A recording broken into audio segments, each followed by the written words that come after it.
Olá, hoje nós vamos traçar um panorama sobre a situação da febre amarela. Com a chegada do verão, aumentam as chances de transmissão da doença. Em todo o país, mais de 4 mil municípios são considerados áreas de risco e muitas pessoas ainda não tomaram a vacina. Nem só de guarda-sol, filtro solar e chapéu se faz a proteção na praia. A família Amarante sabe bem disso e, com todos os integrantes vacinados contra a febre amarela, o passeio em Santos é só alegria. Todas as vacinas que o governo fala que tem que tomar, a nossa família sempre toma. A cobertura de vacinas contra a febre amarela aqui na Baixada Santista é de pouco mais da metade do público-alvo, número bem distante dos 95% vistos como o ideal. Com o alerta da Secretaria Estadual da Saúde de que o vírus circula não só aqui, mas em todo o litoral paulista, também é importante focar na imunização dos 10 milhões de visitantes esperados para a área durante o verão, já que é justamente no calor que aumentam as chances de transmissão da doença. Depois do surto registrado em dezembro do ano passado, a vacinação foi ampliada para cerca de 4.500 municípios.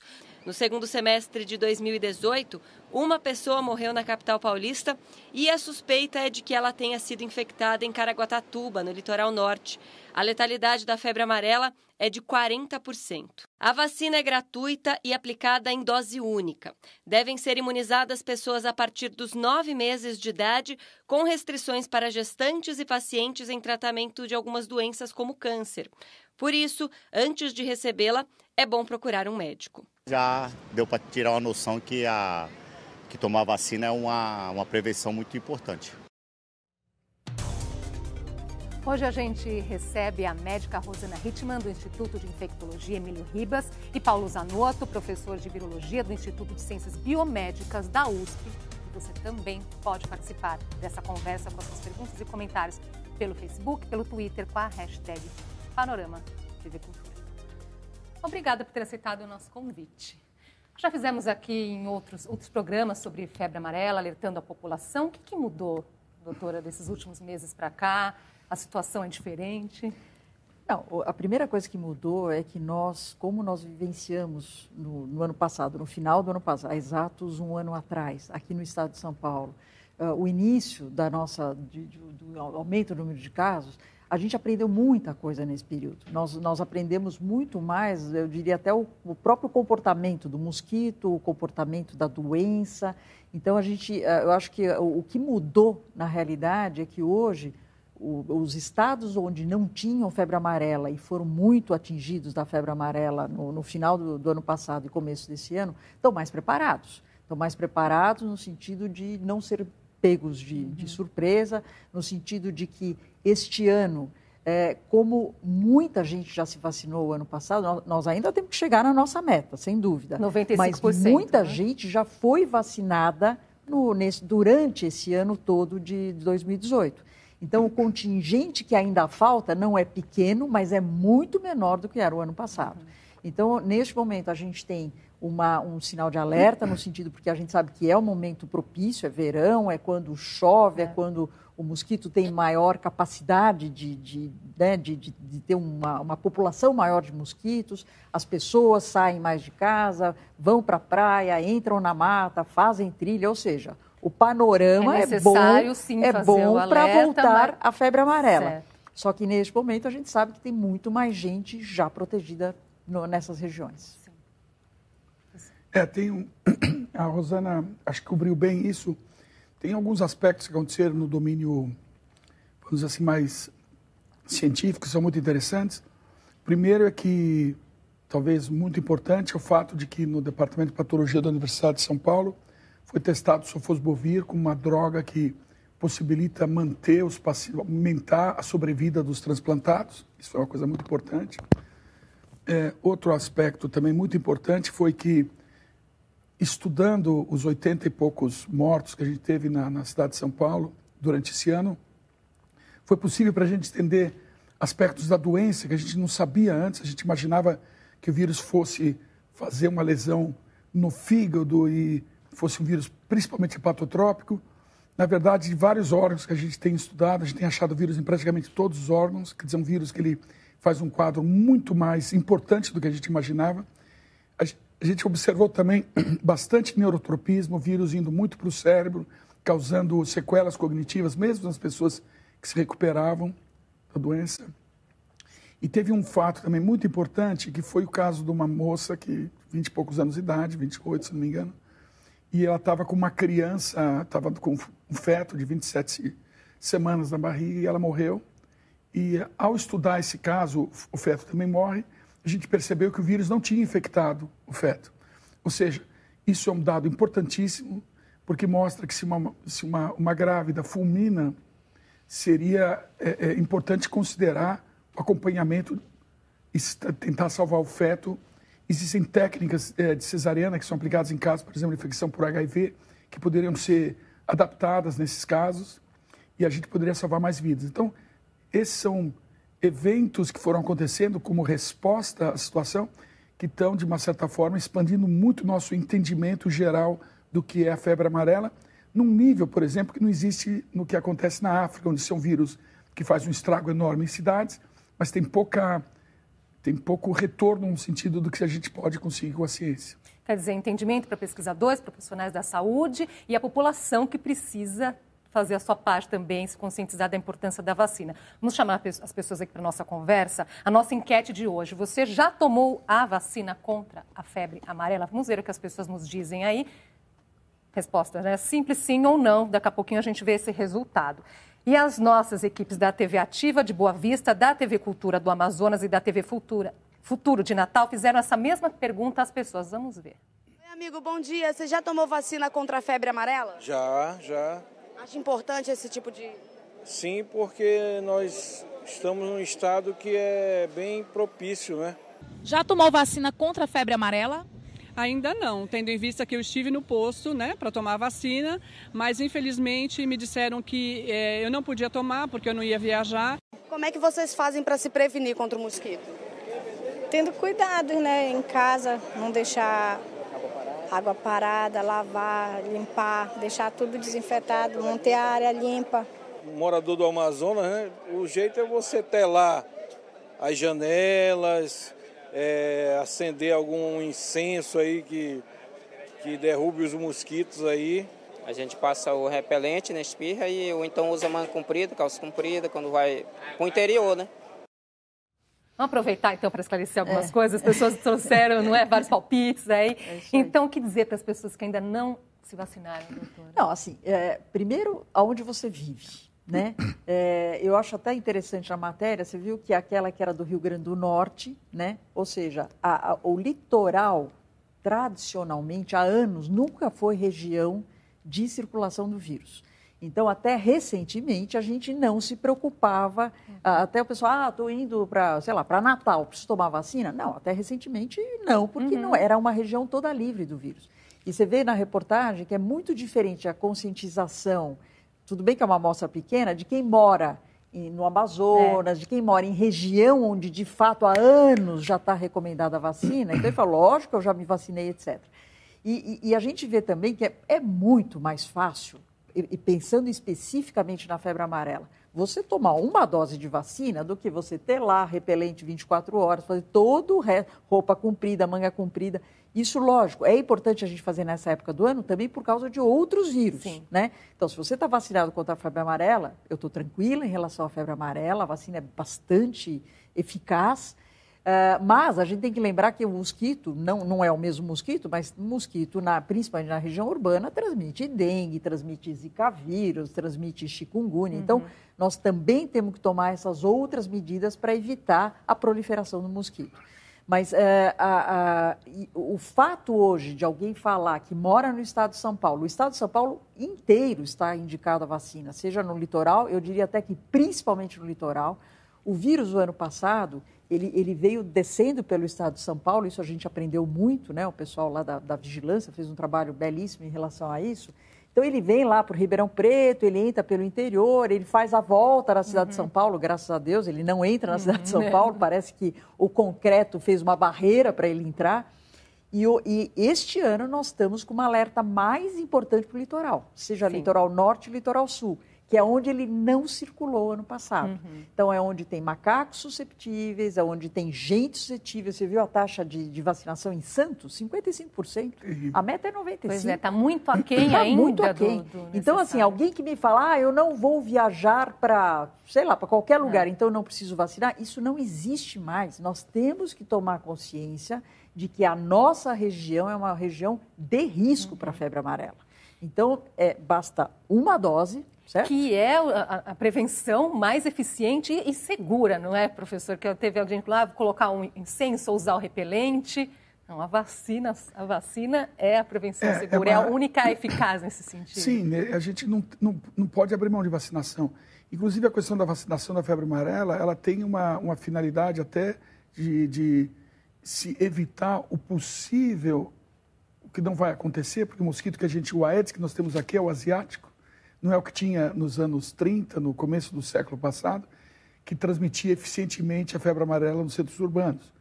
A gente foi recolonizado, a partir dos anos 60, por um Aedes aegypti de linhagem asiática, que não é um bom vetor para a febre amarela. Tanto que você não tem febre amarela na China, no sudoeste da Ásia. Existem alguns casos recentes de pessoas que vêm infectadas, mas ele não consegue ser eficiente.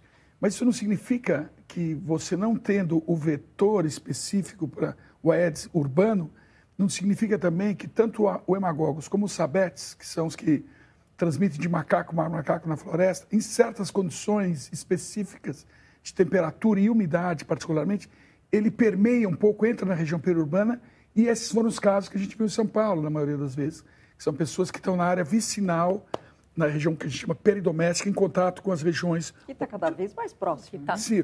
E uma coisa interessante também é perceber que o macaco ele também vem para a borda da floresta, porque é onde ele vai conseguir mais comida por causa do contato com o humano. Então, essa interface floresta-humanos foi o que a gente percebeu em São Paulo. O vírus não entrou na cidade, como ela falou, ele não foi transmitido de homem para homem dentro da cidade. Ele está derramando, vamos dizer assim... E é importante dizer que não existe essa transmissão direta também. Isso não existe, isso não essa é uma coisa importante. Mas essa é uma informação crucialmente...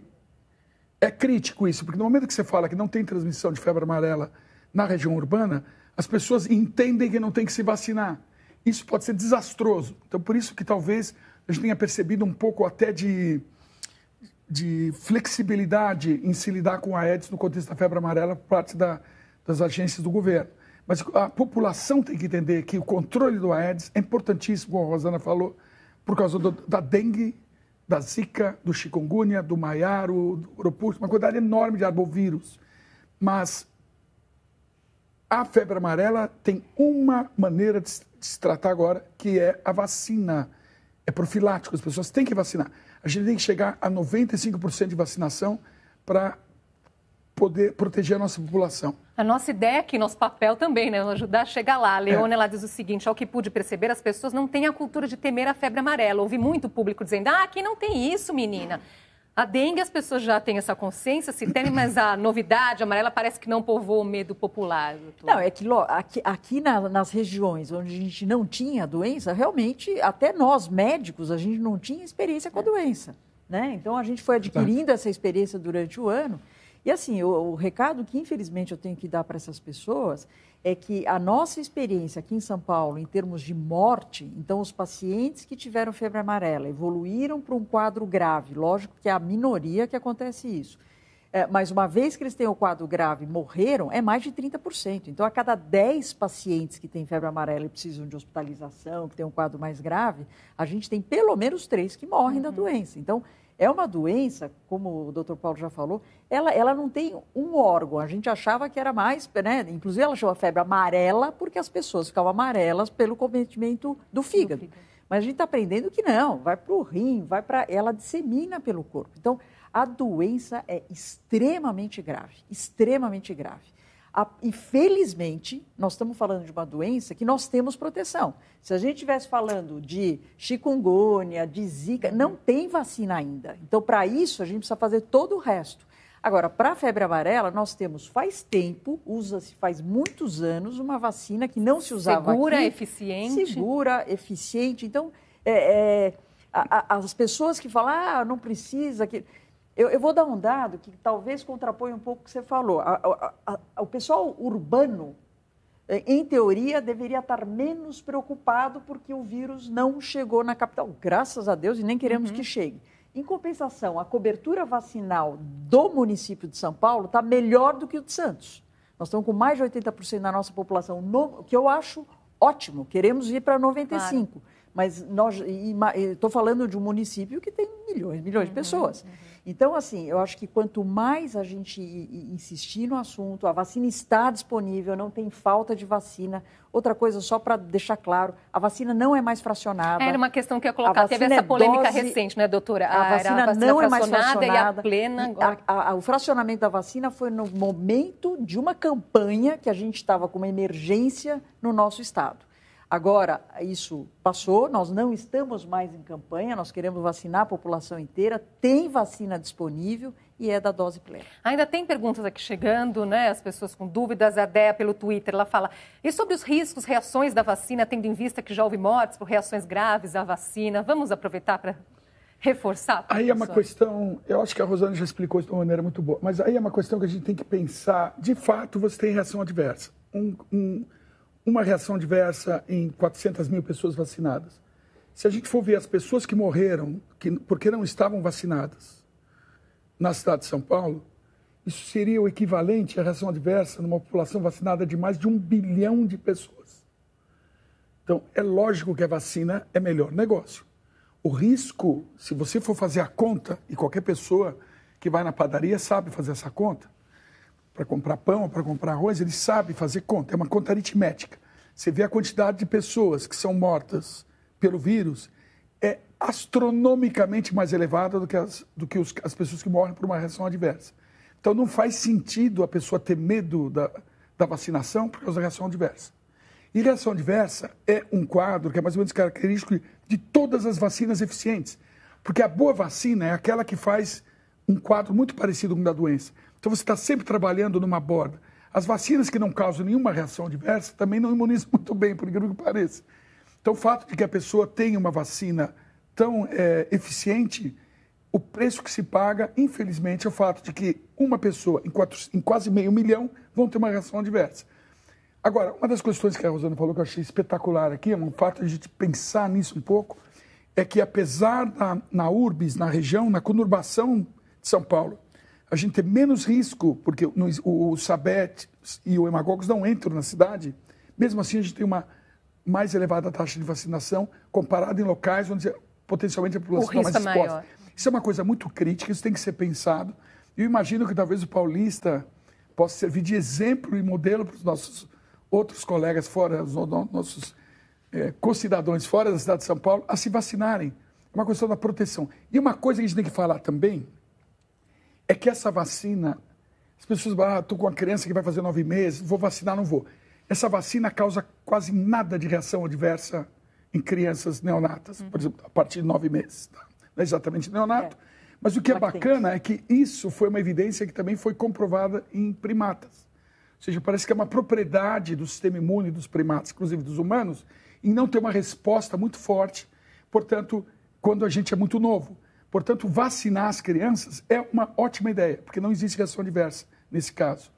Até as crianças que estão fazendo agora 9 meses, que vão ser vacinadas, os pais não precisam ter medo, pode vacinar. Eu vou precisar interromper para chamar um intervalinho aqui, né? Vocês estão dando uma aula aqui para a gente, mas tem a parte 2 ainda dessa aula. A gente volta já.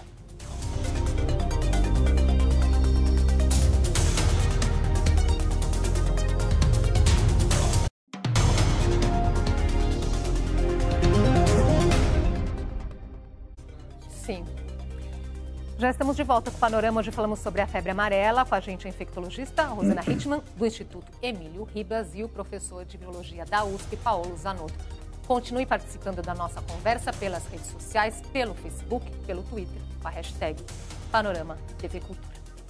Estávamos aqui falando no intervalo, né? Para as pessoas se conscientizarem da importância da vacinação. Precisamos repetir e repetir e repetir isso, não é, doutora, professor?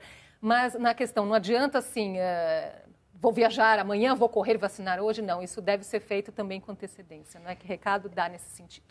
2 recados muito importantes. Primeiro é que quem for está fazendo uma viagem internacional onde necessita o certificado, é óbvio que eu estou querendo que todo mundo aqui se vacine, mas que precise do certificado, se você não tiver uma vacina feita pelo menos 10 dias antes da sua viagem, você não embarca. Estou falando porque isso tem acontecido, as pessoas têm relatado, então preste atenção nisso e leve sua carteirinha para o aeroporto. E a segunda coisa que eu julgo mais importante é que, como nós estamos com um risco, pelo menos esperado, maior, de acesso ao vírus no litoral, e nós temos o Réveillon daqui a pouco, sim, então todo mundo que for passar o Réveillon em qualquer lugar, em especial no litoral, deve estar vacinado pelo menos 10 dias antes de se deslocar. Então, vou dar um exemplo. Alguém que vai viajar dia 29, agora de dezembro, ele tem até dia 19 de janeiro para tomar a sua vacina da febre amarela. Mesmo porque a gente está falando da reação adversa grave, mas tem uma reação adversa que é muito mais comum, leve, mas é desagradável. É febre, pode dar dor de cabeça, pode dar dor no corpo, que acontece mais ou menos 5 a 7 dias depois da vacina. Então, a pior coisa que tem é você tomar a vacina, sair para o litoral e ainda por cima ter o evento adverso durante sua viagem. Então, quem for se deslocar e ainda não foi vacinado, por favor, vá a um posto de saúde, você vai ganhar a sua dose plena, a sua dose inteira. Gratuita. Vai valer para a vida toda, tá certo? Em especial nos adultos, vai valer para a vida toda e você vai passar o Réveillon protegido. Complementar, professor? Não, eu acho que a Rosana deu uma mensagem boa. Eu só acho que a gente realmente está com esse problema da cobertura vacinal, que poderia aumentar, particularmente fora da cidade de São Paulo e particularmente no litoral. O macaco ele passou por São Paulo, levando o vírus, desceu a Serra do Mar e está indo na direção, inclusive, do sul, da região de Resisto, na direção do Paraná. Então, acho que é importantíssimo as pessoas terem essa consciência de que se você está planejando, só repetindo o que ela disse, se você planeja ir para o litoral norte ou sul, Mata Atlântica, você tem que estar vacinado. Tem a pergunta chegando aqui do Gabriel Ribeiro, ele faz uma pergunta importante, ele fala com a gente aqui pelo Face. Tem uma filha de 5 meses e meio que ainda não recebeu a vacina da febre amarela. Aí ele coloca aqui que é aos 9 meses. Estamos com uma viagem de 4 dias para o litoral norte. É perigoso, o que devo fazer? Gabriel, né? Gabriel. Gabriel, é o seguinte, a sua filha vai receber a vacina a partir dos 9 meses de idade. Isso é o que está hoje, entrou no calendário nacional de imunização. Todas as crianças brasileiras, a partir dos 9 meses, vão receber esta vacina. No seu caso, a gente não pode vacinar sua filha. Então, você se deslocando para o litoral norte, o que a gente vai falar é para tomar aquelas outras medidas. Primeiro, a família estar protegida, para fazer como um escudo que a gente fala. Isso. E segundo, que você vai ter que tomar as medidas para ela em termos de repelente, em termos de roupinha de manga comprida, nos horários onde a gente sabe que tem maior circulação de mosquito, evitar perfumes, né? A gente sabe que os mosquitos são atraídos, eu não sei o quanto o Paulo concorda com essa afirmação, mas assim, é uma das coisas que a gente sempre pede também, né? Então, as outras medidas, eventualmente mosquiteiro, ou seja, eu faria as outras medidas, visto que eu não posso vaciná-la. Agora, o resto da família pode ser vacinado. Saindo um pouquinho da febre amarela, só para aproveitar aqui a presença de vocês, né, falando de outras doenças como dengue, zika, chikungunya, essas sim, transmitidas pelo Aedes, não é? A que as pessoas devem estar atentas nesse sentido? Eu acho que a questão do controle do Aedes é crucial. É praticamente a única arma que a gente tem para lidar com todos esses outros arbovírus. E alguns desses provavelmente podem causar algum problema aqui na cidade de São Paulo e certamente no estado. Como, por exemplo, dengue, chikungunya, que é um vírus que tem feito um estrago enorme no Nordeste do Brasil e tem sido um problema no Rio de Janeiro também. Então, esse potencial dele chegar em São Paulo é um vírus muito complicado, porque você vai ter como posso explicar para as pessoas? Como se você ficasse com uma artrite reumatoide, como se você tivesse martelado, você vai ficar 6, às vezes, até 8 meses sem poder utilizar bem as mãos. Isso para as mulheres, pessoas que trabalham, pode ter um problema enorme. Então, tem que se controlar o vetor, tem que se controlar o mosquito. Existem parentes do chikungunya, como o maiaro, que estão circulando pelo Brasil. Existem outras famílias de vírus, como o Oropuxa, que também pode estar circulando por aqui. Então, a gente tem... E o problema do Zika, que vira e mexe, pipoca alguns casos em alguns lugares ainda. Então, dado o fato que está aumentando a quantidade de arbovírus, né, os vírus que são vetorados por artrópodos, por mosquitos, no nosso caso, aqui por Aedes, no nosso caso, como está aumentando essa população, seria crucial a gente controlar esses vetores. Isso é uma responsabilidade de cada pessoa, cada cidadão. Controla o ambiente doméstico. Imagina que você estando na sua casa, um criador na sua casa vai afetar pessoas que estão morando até 250 metros de distância de você. Então, você tem uma responsabilidade Exatamente. cívica. É a atitude individual, mas que afeta todo o coletivo, não é? É a questão vamos dizer assim, da consciência cívica. É cívico a pessoa se vacinar, porque, como ela falou muito bem, cria um escudo, né? É cívico a pessoa se vacinar, é cívico a pessoa cuidar dos criadores na propriedade dele. Isso tudo vai melhorar a qualidade de vida da população de uma maneira geral.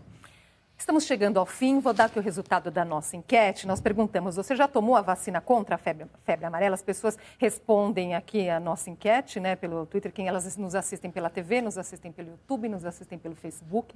A resposta foi 67% das pessoas que nos viram no programa, durante o programa de hoje, 67% disseram que sim, já tomaram a vacina, 33% que não. Nossa meta é chegar a 95%, então aqui o nosso público também não atingimos ainda a meta. Vamos para o nosso recado final, então. E fiquei feliz com esse resultado. O sim está ganhando, né, doutora? O sim está ganhando de mas lavada, não chegamos ainda. mas falta 33%. Não, e a mensagem boa é que esses 33% que não estão vacinados, e, lógico, não são menores que 9 meses, daí tem todas aquelas contraindicações que realmente a gente precisa ver com carinho, né, com situações especiais, mas na imensa maioria desses 33%, vocês têm um potencial enorme para sair hoje, ir atrás da vacina e deixar e se ficar protegido.